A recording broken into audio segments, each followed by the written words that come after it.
ধন্যবাদ জনাইছোঁ যিহেতু আপোনালোকে আহি আমাৰ এই গাঁওখনলৈ এই খবৰটো অসমৰ বিভিন্ন জেগাত ৰাইজে জানিবৰ কাৰণে আপোনালোকে প্ৰচাৰৰ মাধ্যমৰ যোগেদি আহিছে। এতিয়া কথা হ'ল যে ৰঙাজান গাঁৱৰ মাধৱ বৰা নামৰ যুৱকজনে কৰ্মসূত্ৰে বেংগলোৰৰ এটা স্থানত কৰ্মসূত্ৰে আছিল। যোৱা ৰাতি কৰ্মস্থলীলৈ গৈ থকা অৱস্থাত হঠাতে থিতাতে তেওঁ প্ৰাণ হেৰুৱাবলগীয়া হয় এখন গাড়ীৰ খুন্দাত।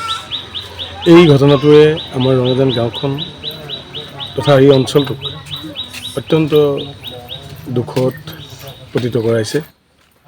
আমি এই দুখীয়া পৰিয়ালটো তথা গাঁওখনৰ সমূহ ৰাইজে অসমৰ মাননীয় মুখ্যমন্ত্ৰী ডক্টৰ হিমন্ত বিশ্ব শৰ্মা মহোদয় ছাৰলৈ আমি অনুৰোধ জনাইছোঁ, যিহেতু ইতিমধ্যে ডেড বডিটো আপোনাৰ তাতেই পৰি আছে।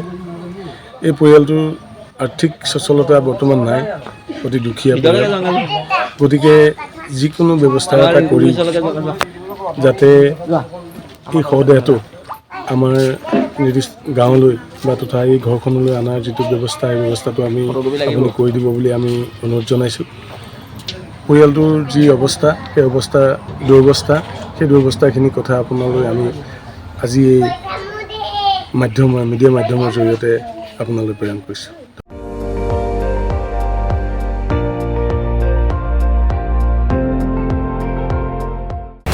আপুনি চাই আছে ND24, সৰ্বশ্ৰেষ্ঠ নহয় সৰ্বোত্তমৰ দৌৰত।